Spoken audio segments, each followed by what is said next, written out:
এটাও ঠিক কথা, আমরা ছোটবেলা থেকে পড়ে এসেছি সাগরে জোয়ার ভাটা হয় আকাশে চাঁদের উদয়ের জন্য। কিন্তু কোন সাগরে? এই জাগতিক জগতের সাগরে। কিন্তু এই যে আপনারা বসে আছেন, আপনাদের হৃদয়ের সাগরে কি আকাশের চাঁদ জোয়ার লাগাতে পেরেছে? যিনি জোয়ার লাগিয়েছিলেন তিনি হলেন আমার পতিত পাবন দয়াল প্রভু। 3 নম্বর সাদৃশ্য কি? আকাশে চাঁদ উঠলে অন্ধকার নাশ হয়। তাও প্রতিদিন হয় কিনা জানি না বাবা।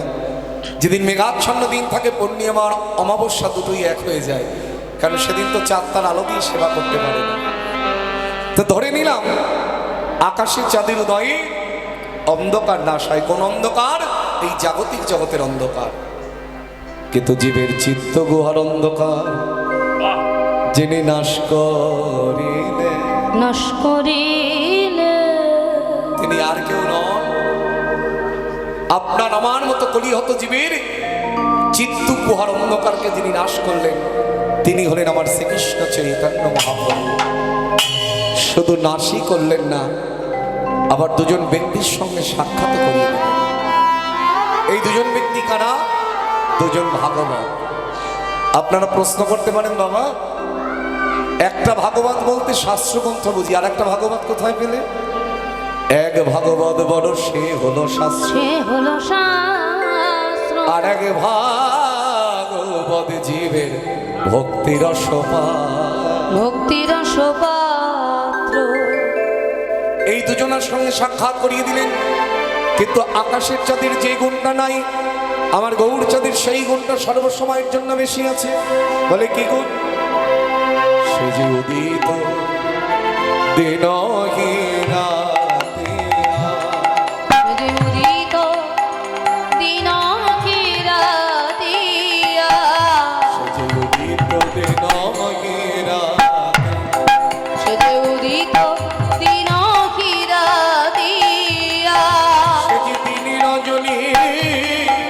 সমান থাকে, দিন রজনী সমান থাকে, দিন রজনী সমান থাকে, সে যে দিন রজনী সমান থাকে। ও সে সোনা পূর্ণ হয়ে দিন রজনী সমান। ও সে সোনা কলা পূর্ণ হয়ে বলি আমারই রসের গোনা, সোলো কলা পূর্ণ হয়ে আমার উলুধ্বনি।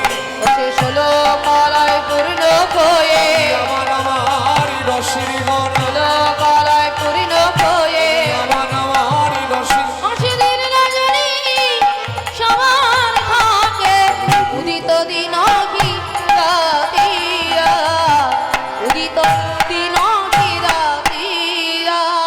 জয় জয় গৌরচন্দ্র কারণ্য করুণাইন্দু গৌরবার পতিত জীবের বন্ধু হরি, জীবের বন্ধু হরি। ওগ ভক্ত হরি দয়া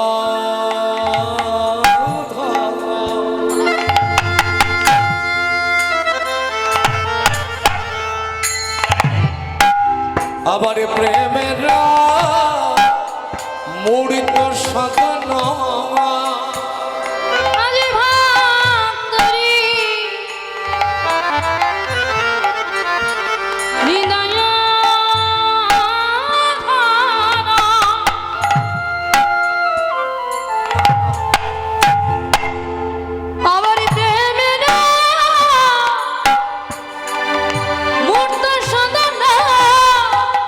যে ভালোবাসে আপনা ভিতরি,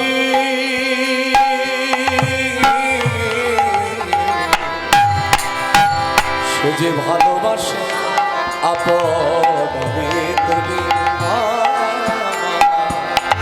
ভালোবাসে আপনা ভিতরি।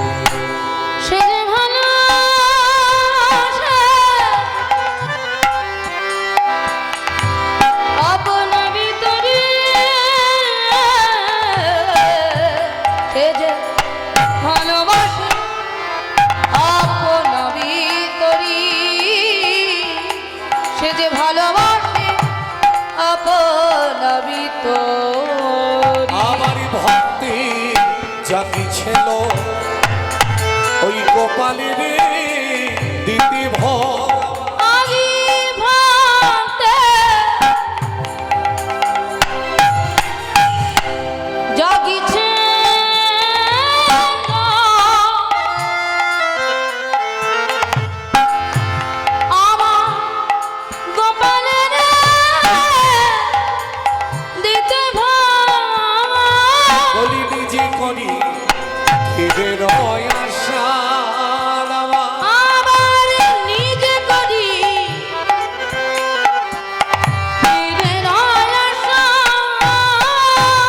কারি তরি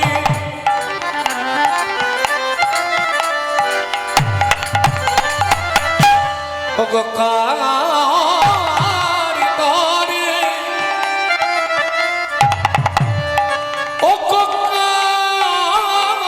কারি তরি কি কৌশলে আবার ক্ষীর পাত্র বস্ত্র তলে আবার কারি তরে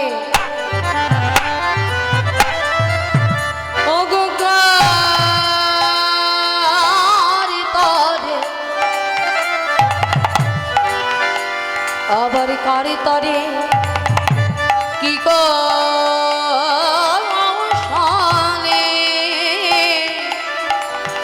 আবার ক্ষীর পাত্র বস্ত্র তলে আজি লুকাইলে প্রভু গোপীনাথ আবার লুকাইলে প্রভু গোপীনাথ আবার লুকাইলে লুকাইলে প্রভু গোপীনাথ লুকাইলে লুকাইলে প্রভু গোপীনাথ হেন প্রভুর গুণ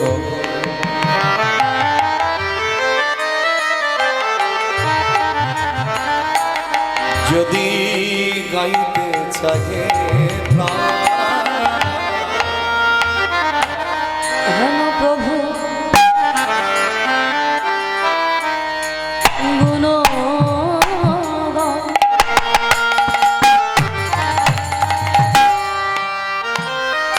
আবার যদি গাইতে চাহে হিয়া করি আকুলি বেকুলি আমার হিয়া করি আকুলি বেকুলি রে হিয়া করি আকুলি বেকুলি আবার কিনা করে আকুলি বেকুলি রে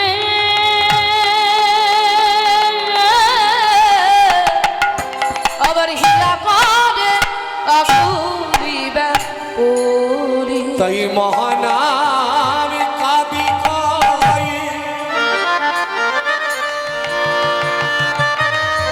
যদি গৌরী কথা বলতে হয় মহানা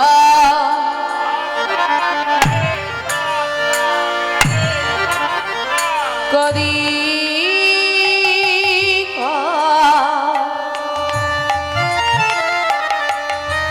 যদি গৌরী কথা বলতে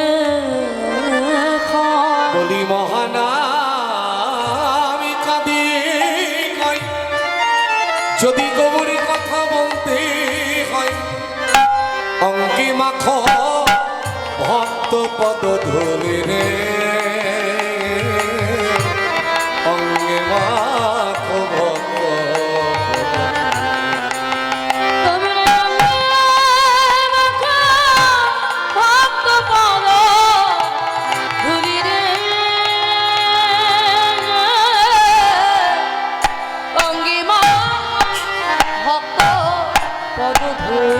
বলি আমার প্রভু গুণ কথা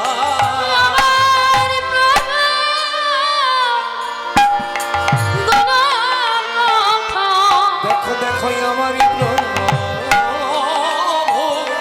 গুণ ওরে আমার প্রভু গুণ কথা। তোমাদের যদি গাইতে চাহি প্রাণ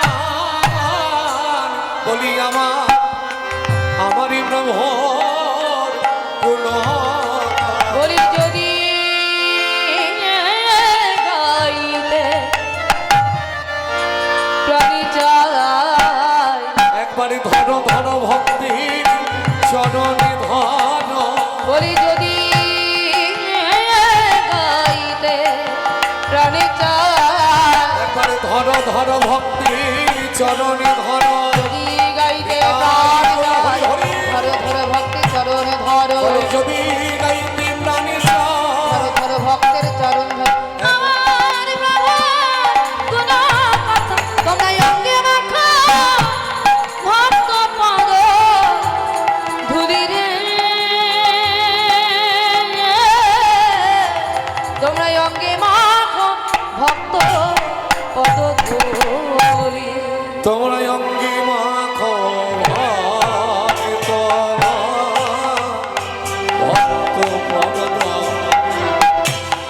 ভক্ত পদ ও ধরি রে অঙ্গে মাখো ভক্ত ভক্ত পদ ভক্ত পদ ধুলি রে। অঙ্গে মাখো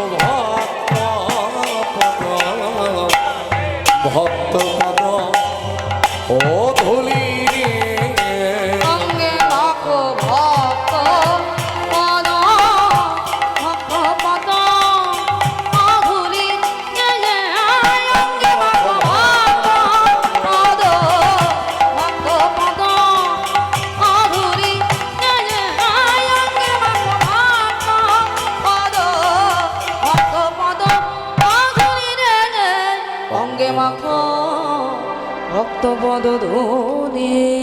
प्रेम से बोलो श्री कृष्ण चैतन्य महाप्रभु की जगत गुरु श्रीपाद अवधूत नित्यानंद प्रभु की জয় बोलो राधा रानी भाव स्वरूप गदाधर पंडित की জয় श्रीवास पंडित की ठाकुराना ठाकुर আমার শ্রী অদ্বৈতাচার্য প্রভু কি জয় জগন্নাথ বলরাম সুভদ্রা মাতা কি জয় আপন আপন গুরু মহারাজ কি জয় অনন্ত কোটি সাধুগুরু বৈষ্ণব ভক্তমণ্ডলী কি জয় শ্রীমতী প্রেমময়ী রাধা ঠাকুরানী জয় অনাদিরাদি গোবিন্দ কি জয় আগত ভক্তবৃন্দ কি জয় এই আশ্রমী সাধু বাবা কি জয় নবদ্বীপ ধামে কি জয় শ্রীক্ষেত্রপুরী ধামে কি জয় সুদাম বৃন্দাবন ধামে কি জয় নিতাই গৌর হরি হরি বল।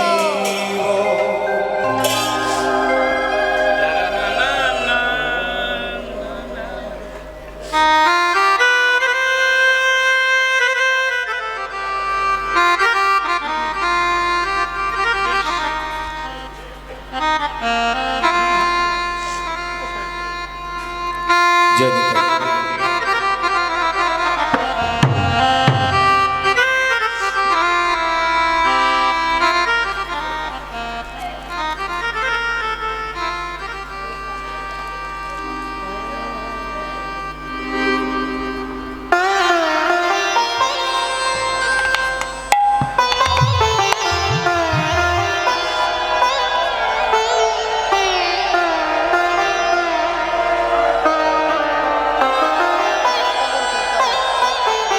দেখো এই মালাটি একজন ভক্ত তিনি নিজের হাতে গেঁথে নিয়ে এসেছেন। বাজারের কেনা মালা আর এই মালার মধ্যে অনেক তফাৎ বাবা। এর মধ্যে তো ভক্তের প্রেম লেগে থাকে। আহা। তো যাই হোক, যে ভক্ত গেঁথেছেন এটাও সেবার কাজ। জানবেন প্রতিদিন ফুল তোলা, তারপরে মালা তৈরি করা, এগুলো সেবার অঙ্গ। জয় নিতাই গৌর হরি বল। চলো একটি পদ আস্বাদন করতে করতে আমরা লীলার মধ্যে প্রবেশ করি। কেন এতক্ষণ গৌরচন্ডিকার কথা আস্বাদন হলো। চলো এই জায়গাটার নাম কি? রঘুনাথপুর আশ্রম। রঘুনাথকে জয়রূপ সনাতন ভট্ট রঘুনাথ, শ্রীজীব গোপাল ভট্ট দাস রঘুনাথ। সর্বস্বামীর এক গোস্বামী হচ্ছে রঘুনাথ দাস গোস্বামী, তার নামে নামকরণ রঘুনাথ পূর্বর আশ্রম। এখানে আপনারা সবাই রঘুনাথের জায়গায় বাস করেন, কত ভাগ্য আপনাদের। সেখানে আমার গৌর এসেছেন, তাই পদাবলিতে কি বলছে, এসেছে ব্রজের বাঁকা। মায়ের একটু উলুধ্বনি জয়ধ্বনি করবে কেন?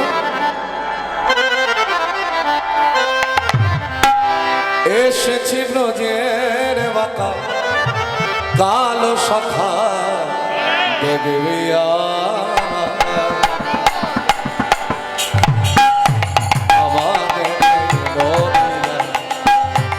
এসেছে ব্রজের বাঁকা কালো সখা দেখবি আয় আমাদের এই নদীরায়।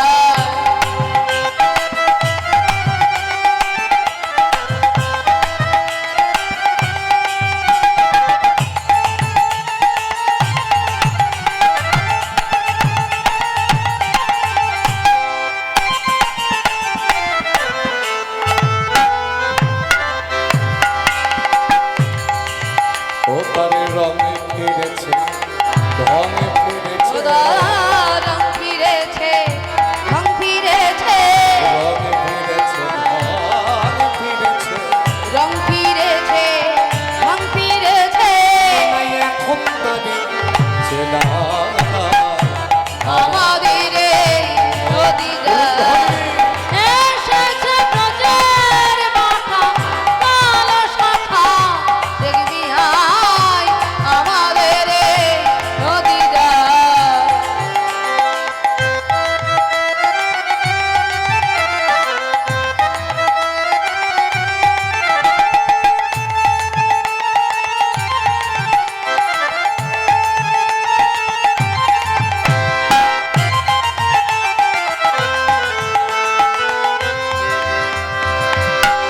এখন তা কালো বরণ নাই আমার।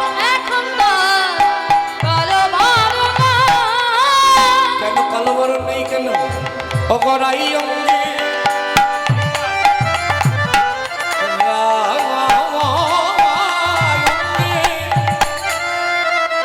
অগরাই অঙ্গে অঙ্গ ঢেকে গোবর হলেন তার। অঙ্গে অঙ্গ ঢেকে গোবর হলেন তার।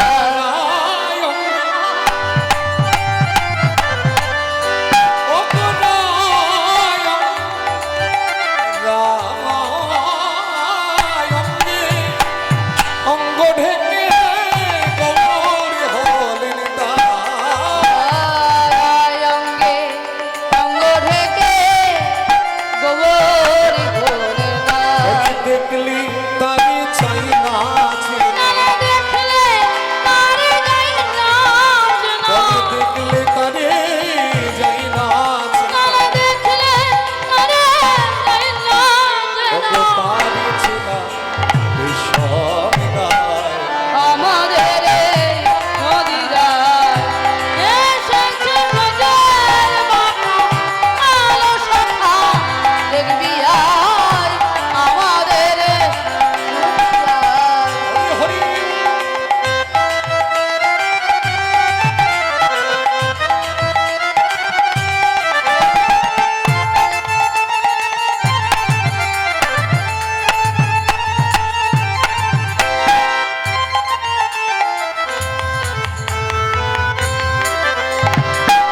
প্রেমরিনে ঋণী হয়েছে আমার। আমার প্রেমারিনে দিনী হয়েছে আবার হাতের বাসি কেড়ে লয়ে স্বামী বিদায় দিয়েছে আবার। আর হাতের বাঁশি কেঁদে লয়ে স্বামী বিদায় দিয়েছে।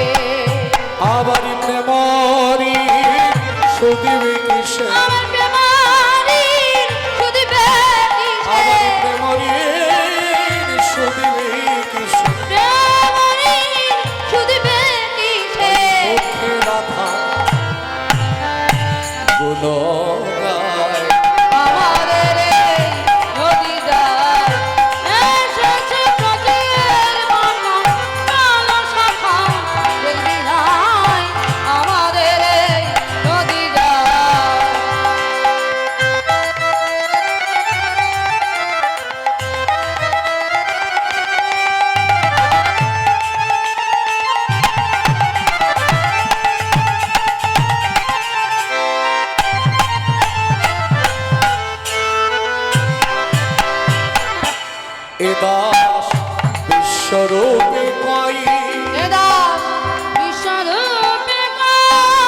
দাস বিশ্বরূপী কই হে দাস বিশ্বরূপী কই আবার কলিযুগে অবতীর্ণ ছয় তন্ন দয়াময় আর কলিযুগে অবতীর্ণ জয় তন্ন দয়াময় বলে মুখে হরি হরি বলে আমার মুখে হরি হরি বলে হরি হরি বলে আমার মুখে হরি হরি বলে ভুলে কথা করি যায় বলে আমাদের নদীদার এসেছে ব্রতের মাথা ভালো হরি বল হরি বল বিহার আমাদের নদীদার বলে আমাদের নদীদার হরের নামৈব হরের নামৈব হরের নামৈব কেবলম কলো নাস্তেব্য নাস্তেব্য নাস্তেব্য গতিরন্যথা শ্রীকৃষ্ণ চৈতন্য মহাপ্রভু নীলাচলের পথে অগ্রসর হয়েছেন। সবার আগে জানা প্রয়োজন যেটা সন্ন্যাসের আগের ঘটনা না পরের ঘটনা। মাথায় রাখবেন এটা হচ্ছে সন্ন্যাসের পরের ঘটনা। 24 বছর মহাপ্রভু নবদ্বীপ লীলা করেছিলেন, তারপরে আরো 24 বছর, তার মধ্যে 12 বছর প্রভু ছিলেন গম্ভীরায়। গম্ভীরা কোথায়? নীলাচলে ভক্ত কাশী মিশ্রের গৃহের কাছে একটি নির্জন জায়গা যার নাম যে গম্ভীরায় বিভিন্ন ভক্তগণের শ্রীমুখে কৃষ্ণ লীলার কথা আস্বাদন করতেন। তার মধ্যে প্রধান বক্তা ছিল রায় রামানন্দ। রায় রামানন্দ, জগদানন্দ, সার্বভৌম ভট্টাচার্য, চন্দ্রশেখর আচার্য, স্বরূপ গোসাই, বক্রেশ্বর পণ্ডিত, কত নাম। এরা হচ্ছে নীলাচলে মহাপ্রভুর সঙ্গী। তো নবদ্বীপ থেকে মহাপ্রভু 24 বছর বয়সে সন্ন্যাসী হয়ে নীলাচলের পথে অগ্রসর হয়েছে। কার আদেশে মহাপ্রভু নীলাচলে গেলেন? কার আদেশে? নিজের মায়ের আদেশে।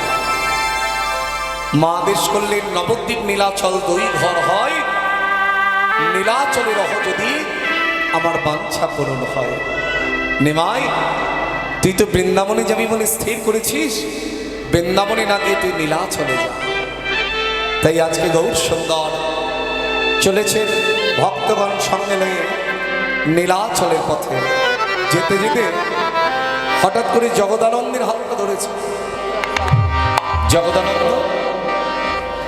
আমার মন মানে না, আমি যাব নীলাচলে।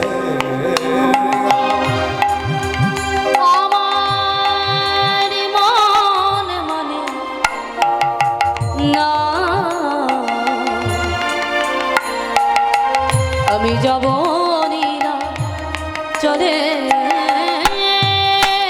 আমার মন মানে না, আমি যাব নীলাচলে। আমার মন মানে না, আমি যাব নীলা চলে। আমার মায়ের আদেশ, নিজের মনের আদেশ। আমার মায়ের আদেশ মনের আদেশ। আমার মায়ের আদেশ, নিজের মনের আদেশ। আমার মায়ের আদেশ মনের আদেশ। আমি যাব নীলাচলপুরে। আমার মন মানে না, আমি যাব নীলা চলে। আমার মন মানে না, আমি যাব নীলা চলে। জগদানন্দ, কত দূরে নীলাচল,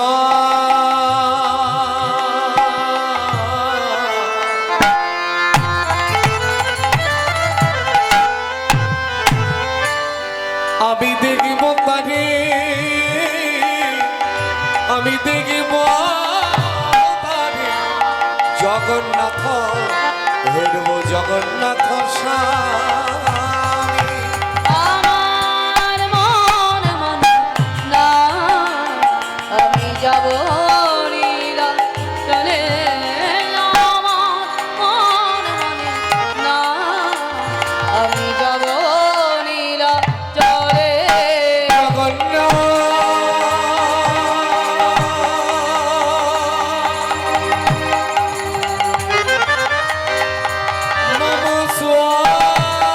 ভব স্বামী অবগামী জগন্নাথ মম স্বামী নয়ন পথগামী অবগামী জগন্নাথ মম স্বামী স্বামী নয়ন পথগামী ভব